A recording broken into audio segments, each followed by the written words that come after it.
the 6th day in the valley. After a full day of unrelenting rain, we woke up to a blessed clear morning. Our life here has begun to assume something of a rhythm. Initially, our mornings were a bit chaotic, with people crawling out of their tents at random times, but recently everyone's been waking up by 6 a.m. at the latest, although it would have been more accurate to say they were being forcibly woken up. Naturally, the one beating the stragglers out of bed is none other than my partner, Kazami Kazuki. Of course, that doesn't mean she literally goes around thrashing them. That would be much too inefficient. The recipient of her violence is the bottom of an anodized aluminum cooking pot. 15 minutes before the 6 a.m. wake-up call, Kazuki dangled the pot in question from a tree branch and began to wail away on the metal surface with a wooden sword she's nicknamed the Punishment Rod, producing a piercing series of clangs.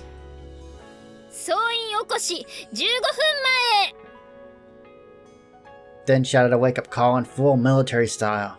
What's the deal with that punishment rod anyway?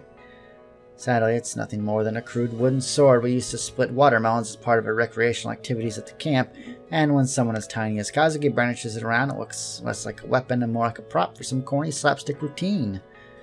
10 minutes after the initial wake-up comes the signal from folding hammocks. Apparently, we're an old-fashioned battleship now? After 5 minutes to roll up our sleeping bag and mat, the pot received another vigorous thrashing at the 6 a.m. muster. All hands lined up in front of the tents for roll call. Obviously, this is all pretty annoying, and at first there were a lot of complaints. But when forcefully informed that fixing a regular schedule of activities is in order to reset your body's internal clock as the fundamental basis of a sound health maintenance plan, nobody had enough of a counter-argument to voice up open objections. And so, every morning the entire group gathers obediently in line for the daily physical. Or as the seniors refer to it behind our backs, Professor Kazami's tour of inspection. These health checkups amount to little more than a quick interview about any ailments, followed by any words of caution the doctor has to offer. But considering our isolation and general cluelessness, Kazuki's extensive knowledge has become something of a reassuring guidepost for many. So this daily advice is fairly well received for the most part. As the comparison to an imperious doctor sweeping around the hospital might suggest, Kazuki has a routine on these rounds. I tag along beside her from one patient to the next, taking notes in the memo pad we've devoted to medical records. The summary I jot down at the end of the page doesn't change much from day to day. There are no major problems given the circumstances. To rephrase, everyone's suffering from various degrees of malnutrition, but they're not about to keel over and die today or tomorrow.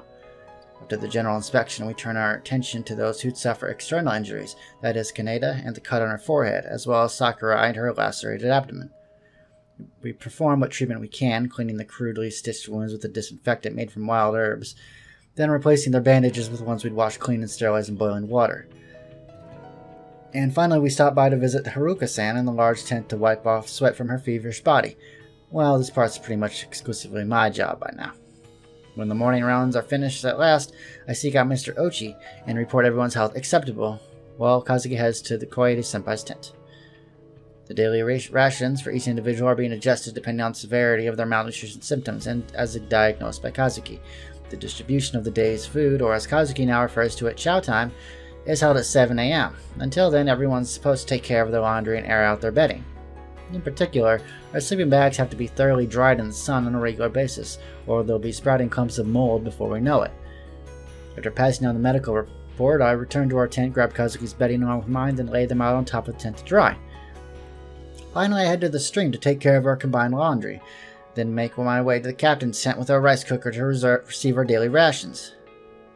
The routine started normally enough this morning, but at this final step we ran into our first serious breakdown in the process. One that will probably have lingering effects going forward. I arrived slightly early at the captain's tent, where she manages our entire food supply and cooperating with Mr. Ochi and her partner.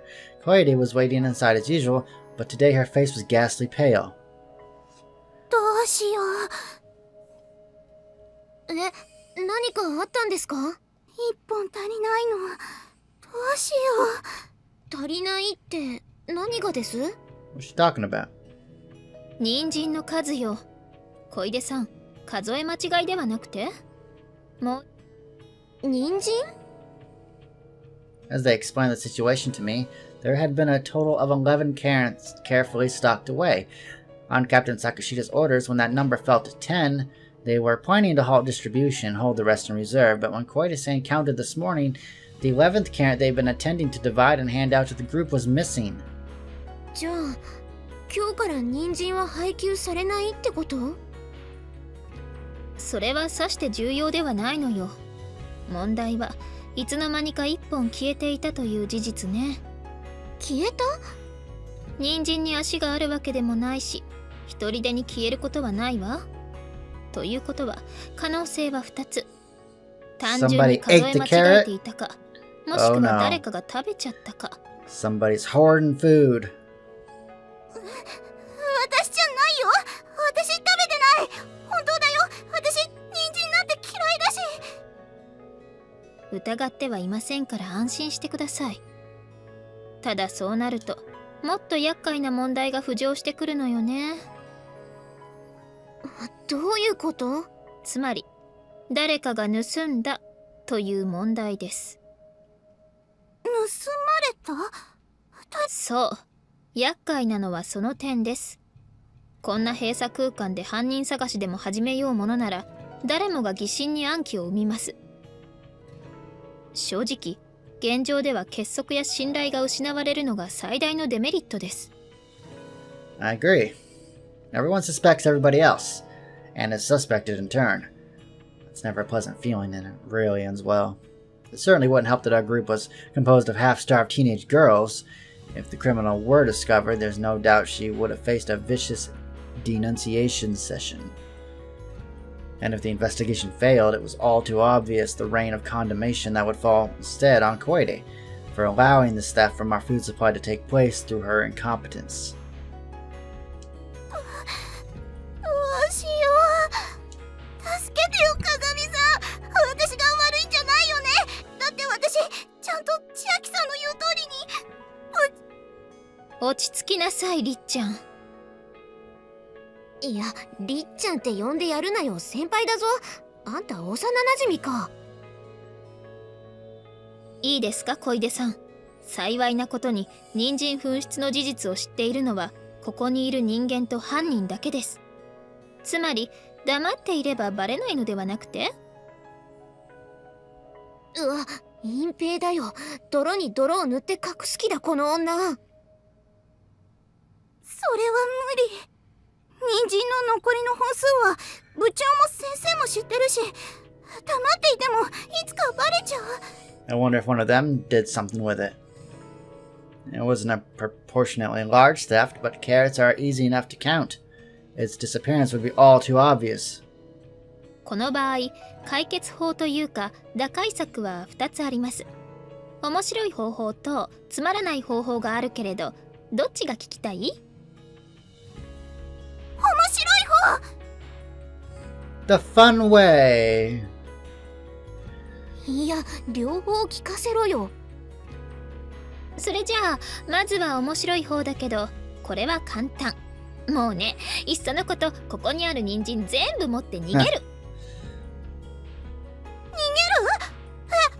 なんで？どこに？人参がなくなって何が困るって、突き詰めた話、部長にこっぴどく叱られるのが一番嫌なわけでしょ？だったら人参を全部持って山に逃げ込んで、そのまま脱出を試みてはどうかしら。うまいこと脱出して救助を呼ぶことができれば、たかが人参を持ち逃げしたことなんてもう誰も責めないだろうし、むしろ救世主として末代までの語り草になるわよ。それがあんたの言う面白い方法？ Better than staying here. 面白いわよね。It does sound like fun. Let's do it. いや、全然。 Or not. あれ？あれ？じゃねえよ。 Go shuck yourself. Ha! 真面目に考えてよ。私、このままじゃ千秋さんに怒られる。 It's amazing how petty worries are still on their minds. After all this time, you'd think that they would set that stuff aside for now and worry about survival. ちなみに、つまらない方法ってのは？ああ、それはもう本当につまらないわよ。何それ？要は人参の本数が合っていれば何も問題はないのでしょう？ With those words, Kazuki picked up a kitchen knife and casually lopped off the tip of the nearest carrot, With quick, firm strokes, she sliced the carrots into pieces and started right on to the next one. ちょっと貴重な食べ物をおもちゃにしないで。まあいいから落ち着いてよく見なさい。どう？ほら。When I looked down at the cutting board, the missing vegetable had somehow reappeared. I counted the sliced carrots again, slowing carefully. There were 11 in total. 何これ？11本。あれ？嘘！本当に11本ある。結構有名なパズルなんだけれど知らない？ある物体を切り分けて並べ替えると全体の面積が増えたり、逆にピースを追加しても面積は変化しないといったよくあるパラドックスパズルよ。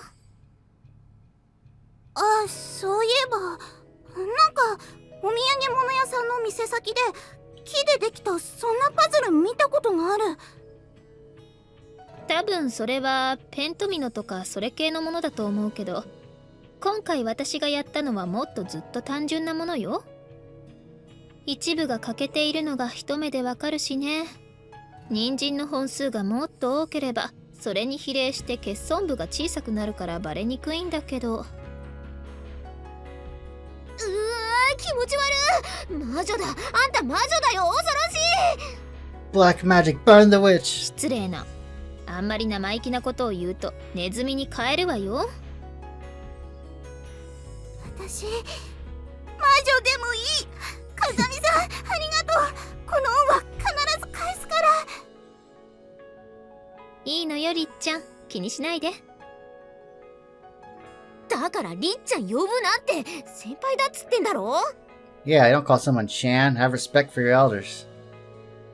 Was Koide-senpai aware? Exactly who'd she put herself in debt to? Even so, Kazuki said not to worry about it, so maybe a trick like that doesn't even register as a favor for her. Personally, though, I thought her smile at that moment was saying, I don't expect you to be of much use to me anyway. And it sent a bit of chill down my spine. Either way, I sure as heck didn't have the courage to ask Kazuki for a clarification.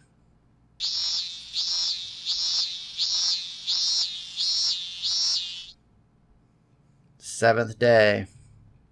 Status quo unchanged. The end. No, I guess that's a bit too extreme in an abridged version. We'd now spent a solid week shipwrecked. Naturally, no one was running around like chickens with their head cut off anymore. Our lives had taken on the repetitive quality of a long-running television show that's decayed into a pale imitation of its former self. The kind you keep watching every week out of sheer inertia. Although we were thoroughly sick of eating or even looking at the vile plant soup that had become our primary sustenance, its proportion of our diet was only rising. The amount of rice distributed to us was decreasing steadily with each passing day. And even the edible grasses that had seemingly so infinitely abundant at first were vanishing with alarming swiftness from the picked-over areas near the entrance to the forest. Everything was in short supply. About the only thing we were gaining more of from day to day was boredom. As we'd grown accustomed to life here, there was a lot less pointless effort being expended and a lot more time spent sitting around quietly preserving our energy. Other than that, I suppose we at least had an effectively limitless supply of water from the spring, but since we were all using it heavily, the water needed to be boiled before we could drink. There were a number of people who found this delay irritating, sometimes skipping it entirely, myself among them, but Kazuki strongly recommended that we heat the water to 170 degrees for at least a minute in order to kill the bacteria likely proliferating in the stream. And in fact, it seemed that chronic diarrhea had begun to spread amongst those who continued to drink the water raw. You... 下痢で思い出した。びっくりした。急に大きな声を出さないでといつも言っているでしょうに、あなたは本当にもう何なのかしら。私を驚かすのがあなたの中で静かなブームを巻き起こしているとでも言うの？ could you run that by me one more time? I think I missed it. あ、ごめん。とりあえず息継ぎをしよう。死んじゃうよ。次やったらお尻をぶつわよ。いや、シャアからごめんって。それより聞いて。何なの？トイレを作ろうよ。Oh yeah, the toilet. は？なぜ病原菌の発生源をわざわざ。あ、いや、そうか。今のうちにガソリンを。なるほど。カズキ？ When I tentatively called her name, Kazuki instinctively thrust up her right index finger. That was your signal for wait 10 seconds. If I ignored this command and continued talking, I know all too well Kazuki would fire it back with a forceful, "Don't spew gobs of worthless noise at me when I'm not ready to listen." Then glare at me with her deep dark eyes full of cold scorn, muttering almost like a television in human form, in the disgusted tone of someone pulled out of bed by a telemarketer. I'd quickly learned to respect the signal. By now, one finger in the air from Kazuki, and I felt instantly silent for 10 seconds. You could practically see my tail dripping between my legs like a dog given a firm command to wait. Honestly, I felt a little perverse admiration at how well she trained me. いいアイデアだと思うわ。 Burn it, hopefully get someone's attention. I had no idea what sort of calculations Kazuki ran through in those 10 seconds to reverse her initial decision. Maybe she projected the pluses and minuses of building an house through the next decade or so. Whatever the case, I read her permission to proceed with the toilet construction plan. With that settled, I headed off to ask Captain Sakashida's opinion on the matter, admittedly for the sake of form more than anything else. 風見さんは何て言っているの？どうせ風見さんが許可を出したから私のところに来たのでしょ？まあ。だったら勝手にすれば？そうやっていちいち私に責任を押し付けないと気が済まないの？別にそういうわけじゃ。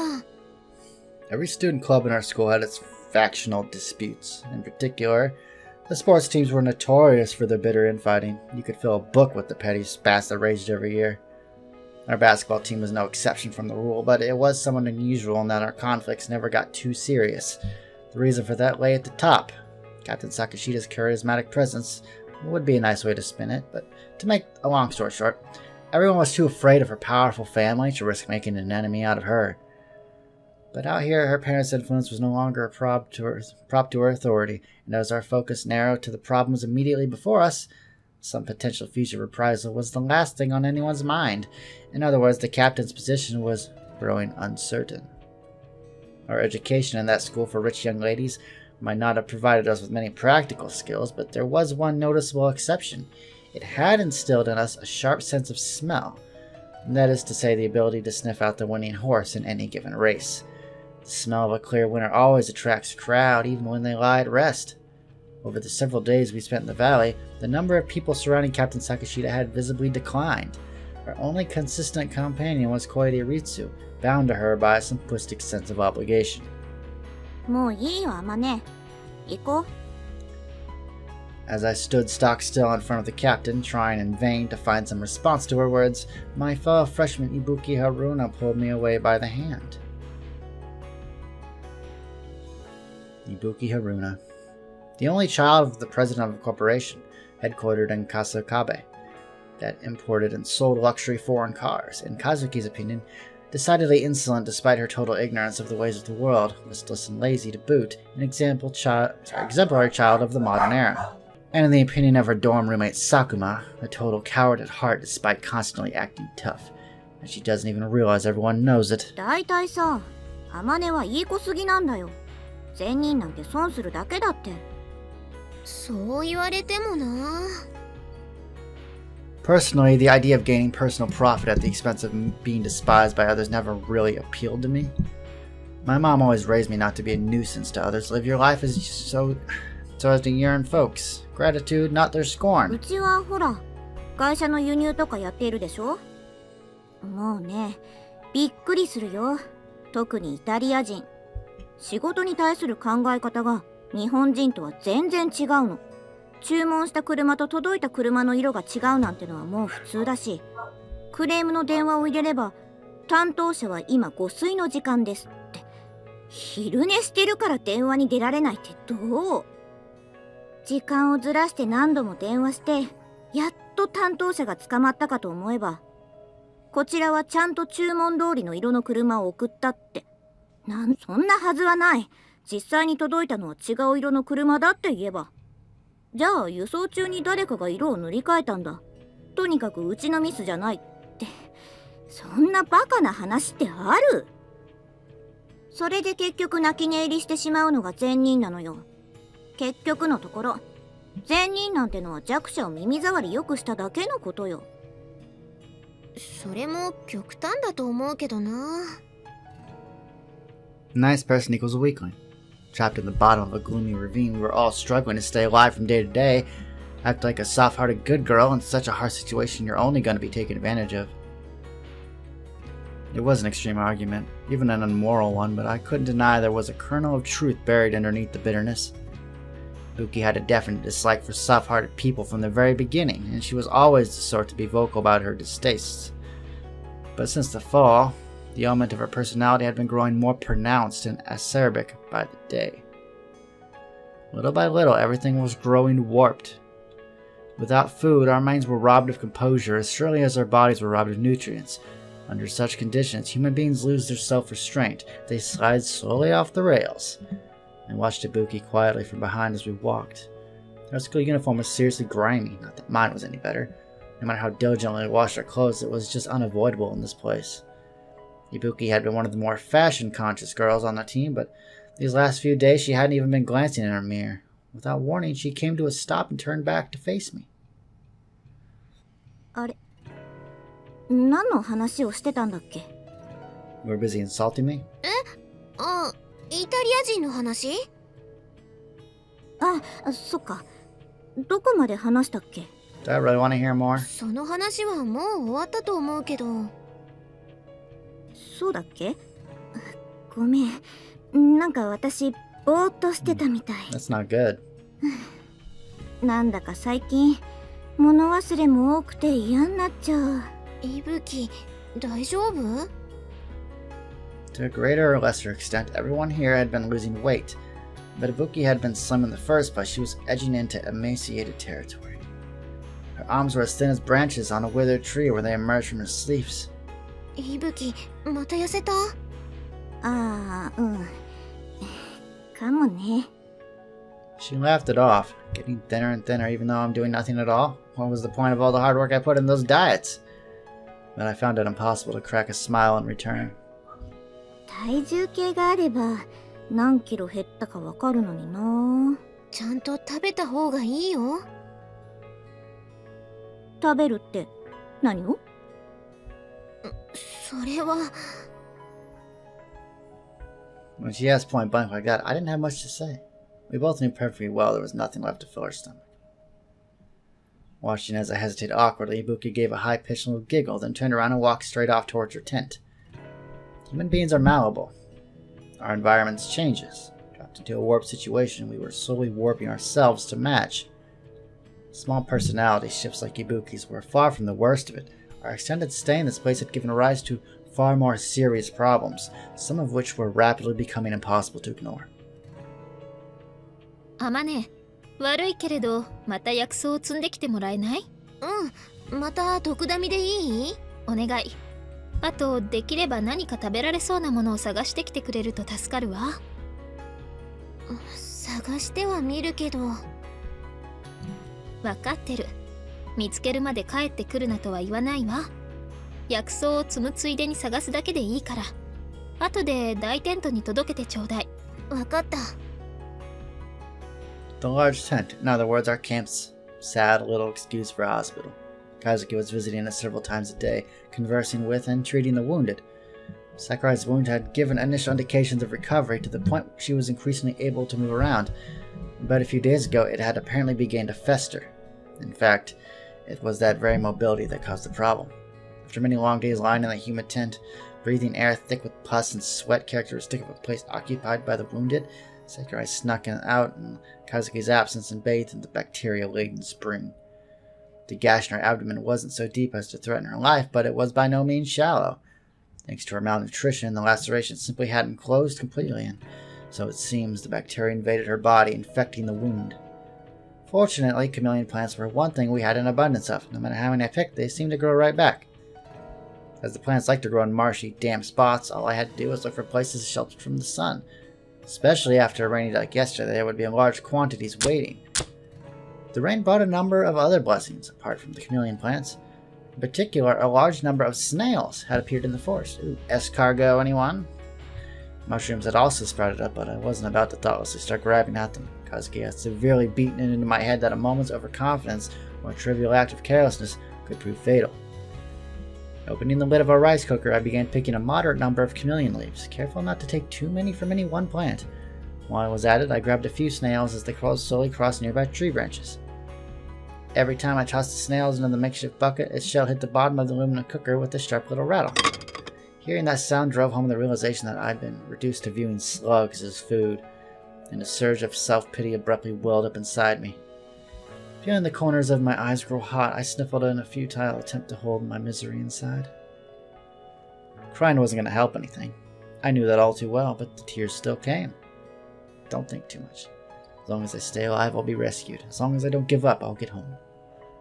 Empty words, but I forced myself to believe them. It was the only thing that kept my hands moving. It was the only way I could see going on as anything but ridiculous. I had plucked a few dozen leaves from chameleon plants and captured 2 snails, when an unpleasant surprise pulled me back to reality. Glancing down, I noticed with a start that my sock was stained dark red. A leech had latched onto the calf of my right leg and had hung suspended from my skin, round and fat with my blood. That's my blood! Give it back. It seems snails weren't the only slimy invertebrates that had multiplied in the wake of the torrential rain. And normally I would have shrieked at the sight of the vile little creature, probably collapsed to my knees, weeping hysterically. Instead, I grabbed the leech firmly, peeled it off with my leg, and tossed it into the trees with a detached mechanical calm and surprised myself. After removing the teeth still stuck in my leg, I carefully squeezed at the wound to wring out the leech's poison. Apparently, it's called hirudin. But now that I looked, there was a non-bleeding bite on my right leg as well. The leech had apparently already drank its fill, as it was nowhere to be found. For some reason, the collar of my uniform felt oddly tight against my skin. Tingling against my skin. My heart thudding with a cold dread, I slowly, tentatively brought my hand towards the back of my neck. My fingers brushed against a fat, slimy body, and this time I screamed. Ripping the leech off my neck, I hurled it hard against the ground and rained a furious series of kicks down on it, but the thing just didn't want to die. As I ground the writhing leech into the mud with my heel, my own blood gushed out in little spurts from its smashed body. I was seized by such an intense, dizzying spasm of sheer loathing that I thought I might pass out on the spot. I couldn't take this anymore. I just couldn't. Lukewarm blood trickled endlessly down the back of my neck. I pressed my hand to the wound, but it just wouldn't stop. This trip was over. Just as I decided to head back, I casually glanced up at the sound of a slight rustling from above. And in the next instant, a number of leeches came raining down from the overlapping tree branches overhead, aiming for me. Clutching the mess kit tightly to my chest, I ran stumbling out of the forest as fast as my legs would carry me. Listen very carefully, city dwellers. I'm willing to bet some of y'all have been known to say things like, I love nature, being out in the green heals my soul, or whatever, yes? Well, if you ever find yourself in need of a broken nose, try repeating it when I'm in the room. Haha. Those tidy little trails you hike down with their trimmed trees and color-coded maps and porta-potties and rest stations, that's an artificial playground for human beings.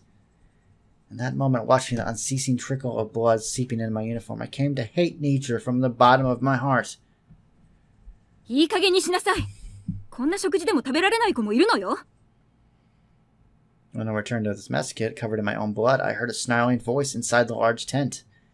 Captain Sakashida's here?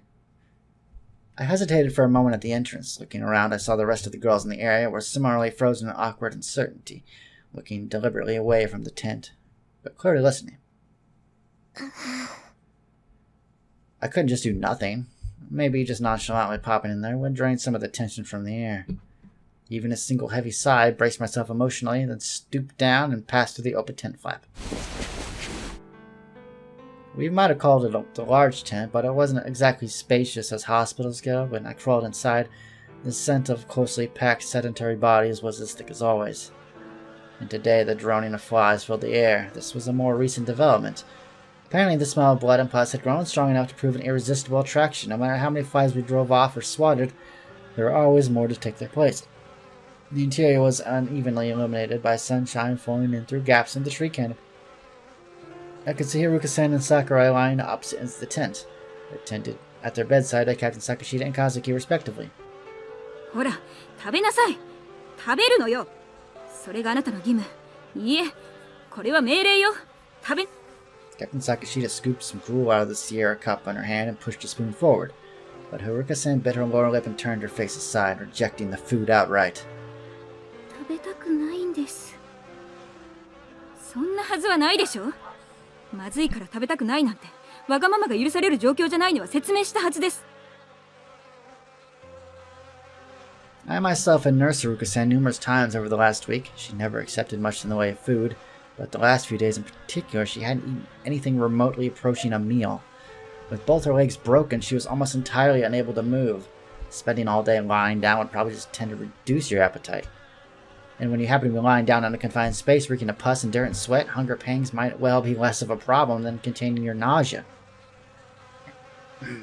High fever from her fractures lasted 3 days, during which we were forced to keep her on a purely liquid diet. Even after her temperature fell, the most she could keep down was a light rice gruel with practically no added ingredients. Even if in that watery broth she sipped very slowly and in small quantities. お願いします。もう許してください。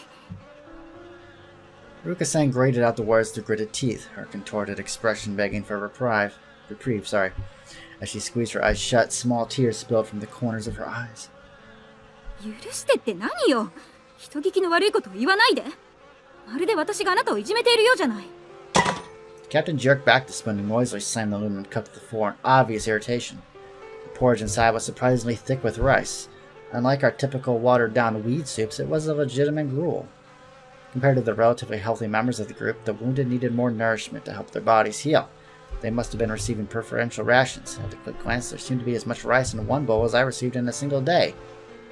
むしろあなたは感謝するべき立場なのよ。それがどうしてそんな口の利き方ができるというの？ Why do you think we're giving special treatment to invalids who can't even work? But before the next angry words in this sequence could spill out of Captain Sakashi's mouth, Kazuki, who had been silently cleaning Sakurai's stomach wound the whole time, finally interjected. 人が嫌がっていることを無理強いするのがいじめ以外の何だと言うんです？ Captain Sakashida returned to face Kazuki's back, glaring so fiercely I half expected her to pop a blood vessel. 今の私たちにとってこの一握りのお米がどれだけ貴重かあなたにだって分かっているでしょ？ええ、もちろん。でもあなたは間違っています。If Kazuki noticed the captain's furious glare, she gave no sign of it. Not even bothering to turn around, she continued treating Sakurai as she spoke. こんな状況だからこそ力強くも絶対的な存在として甘い顔はできないと考えたのかもしれませんが、弱者を相手にいい人ごっこをしている姿を主張したいのなら、少しは他者を思いやる姿勢を見せてはいかがですか？それはあなたのようにずる賢くやってみせろと？そう、私のようにずる賢くです。おつむが弱い分、どうしても力押しに頼るのはあなたの悪い癖です。Oh my god, stop it, Kazuki. The tent was unpleasantly humid enough to begin with. I really could have done with the nasty cold sweat now drenching my back. ここはもう結構ですから、ご自分のテントにお戻りになられてはいかがです？あなたには後でお話があります。私のテントまで来ていただける？まあ怖い。とても一人では訪ねる勇気がないので、Amaneを同行させても？構わないわ。As she spat out those words, Captain Sakashi's dark, angry eyes flashed over to settle on me. Don't get me mixed up in this. Do not get me mixed up in this, Kazuki. Pierced by the captain's loathing glare, I stiffened in the entrance of the tent like a rock, managing to respond only with a terrified gulp. Maybe she realized how awkward I felt about the whole thing. Maybe not. Either way, Captain Sakashida gave a little snort, then pushed right past me and out of the tent. Kazuki! なーに？情けない声を出さないでちょうだい。それより、薬草はどうしたの？積んできたけど。I quickly opened the mess kit I'd been carrying. At some point, the snails I'd captured had glued themselves to the opposite side of the lid. ありがとう。Kazuki grabbed a number of chameleon plant leaves from the aluminum cooker, crumpled them up in her hand, and deftly began to apply them to the area on Sakurai's wound. 少し染みますか？少しだけ。でも、かゆいよりは痛い方がまだいいわ。薬草を積んできたのはAmaneです。スオさん、いえ、どういたしまして。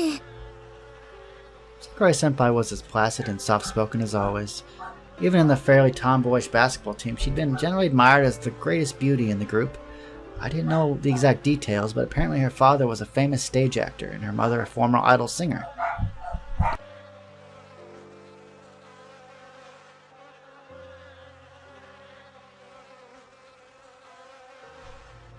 Born to two such people, it was perhaps unsurprising that she turned out to be as lovely as she did.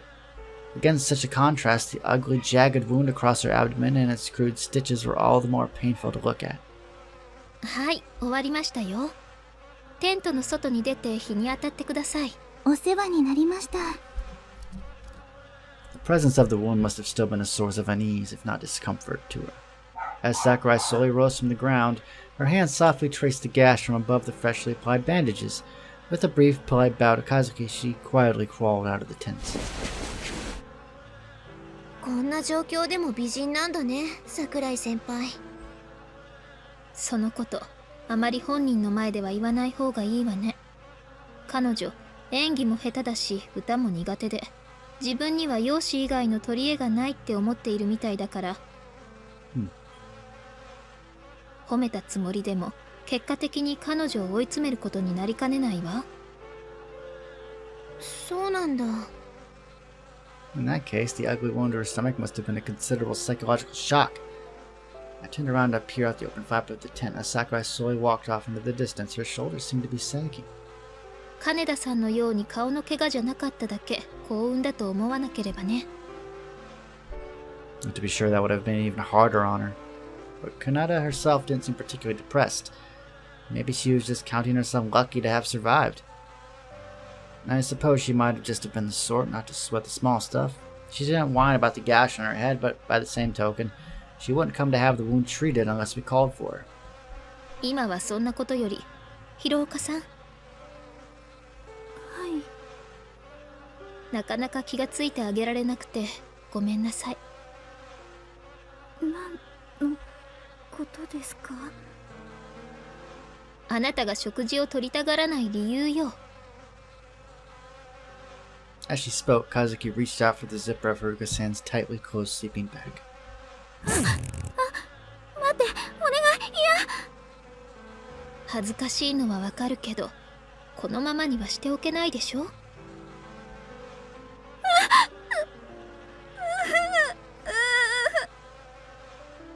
Kazuki's voice was far more gentle than I'd ever heard it before. Nonetheless, Haruka-san broke into painful, bitter sobs like a child begging for forgiveness. She turned her head to the side, her gaze coming to rest on me, there were fat teardrops rolling down her cheeks. あまね、悪いけどお湯を沸かしてきてくれる？どれぐらい？バケツ1杯分。急がないでいいわ。お願い。わかった。As I turned to leave, a sharp new smell cut through the stuffy air of the tent, and I finally understood the situation. She soiled herself. Right, at that moment, she couldn't even stand up on her own power. With a little maneuvering, she'd probably be able to handle a number 1 by herself, but a number 2 would absolutely require external assistance. Haruka-san has always been the most timid and introverted member of our team. Even under the best of circumstances, she found it difficult to assert herself. She must have been too humiliated to ask for the help she needed. In other words, she'd been refusing food for the last few days out of sheer terror at producing waste. It all fell horribly into place at an instant.